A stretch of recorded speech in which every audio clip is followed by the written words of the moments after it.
కొడాలి నాని గారు ఆయన గురించి చెప్పాలంటే ప్రపంచ బూతుల సంఘానికి అధ్యక్షుడు అమ్మాయన. ప్రజలు భయపడిపోతారు అమ్మ వీళ్ళ మాటలు విని. నిరుపేద ప్రజలు కానీ రాష్ట్రంలో ఉన్న ఉద్యోగస్తులు, మళ్ళీ ముసలోళ్ళు ఈ పెన్షన్లు తీసుకుంటారు చూడండి, వాళ్ళు భయపడతారు, లేడీస్ భయపడిపోతారు. మళ్ళీ ఈడొస్తే ఫ్రీ బస్సులు పీకేస్తాడేమో. నమస్తే అండి, వెల్కమ్ టు అవర్ ఛానల్. మనతో ఈరోజు కామన్ మ్యాన్ వేణుగోపాల్ గారు ఉన్నారు. సార్ నమస్తే. నమస్తే అమ్మా. సార్, వైసీపీలో ఫేమస్ పర్సన్స్ అంటే కొంతమంది ఉన్నారు, అందులో కొడాలి నాని గారు ఒకరు. ఆయన నోరు తెరిస్తే ఏం మాట్లాడతారో ఆయనకే తెలియదు అన్నట్టు మాట్లాడతారు. ఇప్పుడు ఆయన ఏమంటున్నాడంటే డైరెక్ట్గా ఇప్పుడు కూటమి ప్రభుత్వం ఏదైతే కేసులు పెడుతుందో, అంటే యాక్చువల్గా కూటమి ప్రభుత్వం ఏం పెట్టట్లేదు, వైసీపీ వాళ్ళే వాళ్ళ చేతుల ద్వారా చేసుకుని వాళ్ళే కేసులు పెట్టించుకుంటున్నారు. సిదిరి అప్పలరాజు కానీ తమ్మినేని సీతారాం కానీ వాళ్ళు చేసిన తప్పులకే వాళ్ళ మీద కేసులు పడ్డాయి. అయితే ఇప్పుడు కొడాలి నాని ఏమంటున్నాడంటే ఏవైతే కేసులు ఇప్పుడు ఉన్నాయో మేము కనుక ఇప్పుడు రాబోయే ఎన్నికల్లో ఖచ్చితంగా మేమే వస్తాము, జగనన్నే వస్తాడు, అప్పుడు ఇంతకి 10 మళ్ళీ మేము వాళ్ళ మీద కేసులు పెట్టి పగ తీర్చుకుంటామని చెప్తున్నారు. అంటే అసలు ఆయన ఏం చెప్పాలి ఇప్పుడు ప్రజలకి? తర్వాత మళ్ళీ మేమే వస్తాము, ఇంతకన్నా ఎక్కువ అభివృద్ధి చేస్తామని చెప్పకుండా మేము వీళ్ళకన్నా ఎక్కువ పెడతాము, ఎక్కువ టార్చర్ చేస్తామని చెప్పడాన్ని ఇప్పుడు ఎలా చూడాలి అసలు ప్రజలు? ప్రజలందరికీ నమస్తే అండి. ముఖ్యంగా కొడాలి శ్రీ వెంకటేశ్వరరావు గారు అంటే నాని అంటారు. ఆయన గురించి చెప్పాలంటే ప్రపంచ బూతుల సంఘానికి అధ్యక్షుడు అమ్మాయన. ఆయన నోడు వెంబడి రాని బూతులంటూ ఉండవు. ఇంకా కొత్తగా ఇప్పుడు కూర్చొని దస్తా పేపర్లు బస్తా పెన్నులతోటి కొత్త కొత్త బూతులని రాస్తున్నారు. ఖాళీగా ఉన్నారు కదా 3 సంవత్సరాల నుంచి. ఆల్రెడీ పేపర్లు పంపించాను, నన్ను అడిగారు, పంపించాను. నేను ఫోన్ చేశాను మొన్న ఒకరోజు. నాని అన్న గారు ఏం చేస్తానంటే మరి ఏం చేయాలో మనకు వచ్చిన విద్య అది ఒకటి ఏంటంటే అయితే బస్తా పేపర్లు దస్తా పెన్నులు పంపించాను. బూతులు రాసుకుంటారు ఆయన. ఆయన నోటికి అదుపు ఉండదు. వాళ్ళ ఇంటి దగ్గర కూడా చెప్పరు. వాళ్ళ భార్య పిల్లలు కూడా ఏంటి తప్పు ఇది, మనం సమాజంలో గౌరవంగా బతకాలి, డబ్బు లేకపోయినా పర్లేదు. ఎంతమంది పేదలు గౌరవంగా బతకట్లేదమ్మా? నిరుపేదలు చాలా గౌరవంగా బతుకుతారు. వాళ్ళు వెళ్ళిపోతుంటే సార్ నమస్తే అంటూ ఉంటారు. బాగా డబ్బు ఉన్నాడు కూడా నిరుపేదను గౌరవిస్తుంటాడు. అట్లాంటి కొడాలి నాని గారు ఆయన ఆడే మాటలు, ఆయన ఆడే చేతలు ఇప్పటికీ మీరు యూట్యూబ్లో చూడండి, ఇలా కొడితే వస్తుంటాయి. మనకి బీపీ పెరిగిపోతుంటుంది. చంద్రబాబు నాయుడు గారు అంటే ఎవరమ్మా? మన తండ్రి వయసు, మన తండ్రి కంటే పెద్ద వయసు. ఆయనతో మీరు పరిగెట్టగలరా? మీరు యంగ్స్టర్, నేను పరిగెట్టగలనా? నాకు ఇప్పుడు 56 ఇలా ఉంటాయి అనుకుంది ఉదాహరణకి. ఆయన మనకి రాష్ట్రానికి ఏమి అన్యాయం చేశారా? ఏమీ చేయలేదు. పోనీ హైదరాబాద్కి అన్యాయం చేశారా? ఏమీ చేయలేదు. అట్లాంటి వ్యక్తికి కాలుకి దండం పెట్టాలి మనం. లెగిసిన వెంటనే ఇలాగ ఫోటో చూసుకొని దేవుడి కంటే దేవుడిలా పూజించాలి. అట్లాంటి వ్యక్తిని అన్నన్ని మాట్లాడి అన్నన్ని బూతులు తిడితే ఎంత తప్పమ్మా?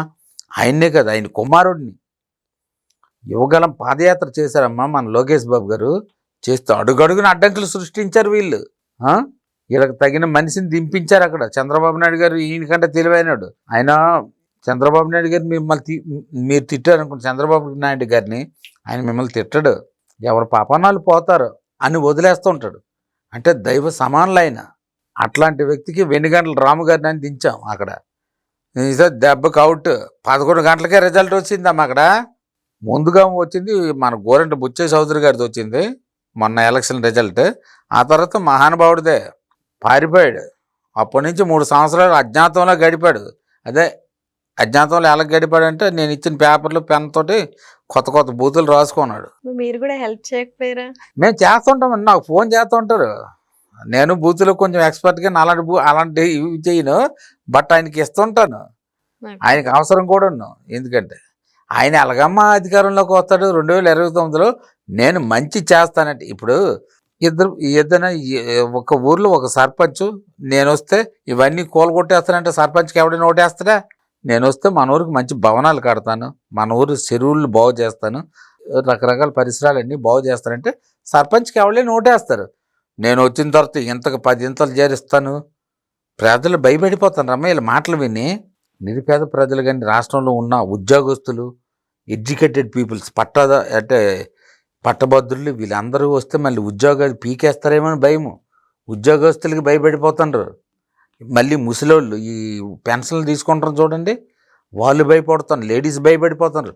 మళ్ళీ ఈడొస్తే ఫ్రీ బస్సులు పీకేస్తాడేమో. చంద్రబాబు నాయుడు గొప్పతనానికి ఒక ఉదాహరణ మీకు చెప్తానమ్మా. చంద్రబాబు నాయుడు గారు ఇప్పటికి వచ్చి 2.5 సంవత్సరాలు అవుతుంది. 2.5 సంవత్సరాల్లో కనీసం 1 టైం కూడా పవర్ బిల్లు పెంచలేదు, 1 టైం కూడా బస్ ఛార్జీ పెంచలేదు.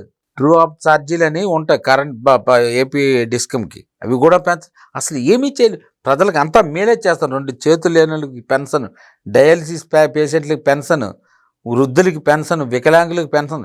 చంద్రబాబు నాయుడు గారు అంటే జాతి రత్నమైన అర్థం. ప్రతి ఒక్కరు నేను అడుగుతుంటాను ముసలామ్మల్ని గట్ట, ఆయన నా పెద్ద కొడుకమ్మ అంటుంటారు. ఇంకొక యుక్త వయసులో ఉన్న అమ్మ చంద్రబాబు నాయుడు గారు నాకు అన్నిటితో సమానం అంటారు. అంటే నిజంగా ఫ్రాంక్గా నేను గుండెల మీద చేసుకుని చెప్తానమ్మా, మళ్ళీ వైసీపీ రావడం అనేది 100% జరగదు. కానీ చాలా కాన్ఫిడెంట్ గా చెప్తున్నారు కదా కొడాలి నాని. చెప్తారమ్మా, మేకపోతే గాంభీర్యం అంటారు. మీకు అర్థమైందా? మేకపోతే ఏంటంటే పుల్లిని చూసేసరికి అంటది, పుల్లి 2 అడుగులు వేసేసరికి మేకపోతే పరిగెట్టి పారిపోతుంటది. దాన్నే మేకపోతే గాంభీర్యం. మీరు ఎప్పుడైనా మాట విన్నారు మేకపోతే గాంభీర్యం మాట? పులి ఎదురవుద్ది మేకపోతుకి, మేకపోతే ఏం చేస్తుంది, చచ్చిపోద్దని తెలిసిపోద్ది కదా. తెలిసిపోయేసరికి కొంచెం నటించదాం గాంభీర్యంగాను అంటది పులిని చూసి. పులి ఏం చేస్తుంది, 2 అడుగులు వేస్తుంది. పులి 2 అడుగులు వేసేసరికి అమ్మ సత్యంలో బాబాయ్ అనుకుని ఈ మేక పారిపోద్ది అనమాట. దాన్ని మేకపోతే గాంభీర్యం అంటారు. అది అంతే. అంటే మబ్బి పెడతారు ప్రజలు. కొంతమంది ఉన్నారు కదా ఓట్ బ్యాంక్ షేరింగ్స్ రఫ బ్యాచ్లని, వాళ్ళు భయపడిపోతున్నారు. అన్న మళ్ళీ టీడీపీ వస్తే మా పరిస్థితి అంటే అని అంటే మీకు టీడీపీ రాదు అంటే అంటే వాళ్ళని ఒక ఇది వాళ్ళకి ధైర్యం చెప్తారు. ధైర్య సాహసే లక్ష్మి అంటారు కదా, అట్లా చెప్తారు తప్పించి మీకు వైసీపీ వచ్చిందంటే అమరావతిని ముందుకు కూల్చేస్తారా వీళ్ళు? ప్రజలు భయపడేది అదే. వైసీపీ వస్తే ముందు పోలవరం ప్రాజెక్ట్నే కూల్చేస్తాడు, మీకు ఈ విమానాశ్రయాన్ని కూల్చేస్తాడు. కట్టడం ఈజీ కానీ కూల్చడం ఎంతసేపు అమ్మా? కూల్చడం ఎంతసేపు? 4 బుల్డోజర్లు ప్రొక్లైన్లు పెడితే అయిపోయింది. ఈసారి ఎట్టి పరిస్థితుల్లో రాదు. ప్రజలంతా నిర్ణయించుకున్నారు. చంద్రబాబు నాయుడు గారు అంటే మనిషిగా చంద్రబాబు నాయుడు అంటే పెద్ద కుమారుడు అని అర్థం తెలుగులో నన్ను అడిగితే. ఓకేనమ్మా? థ్యాంక్స్. థ్యాంక్ యూ తల్లి.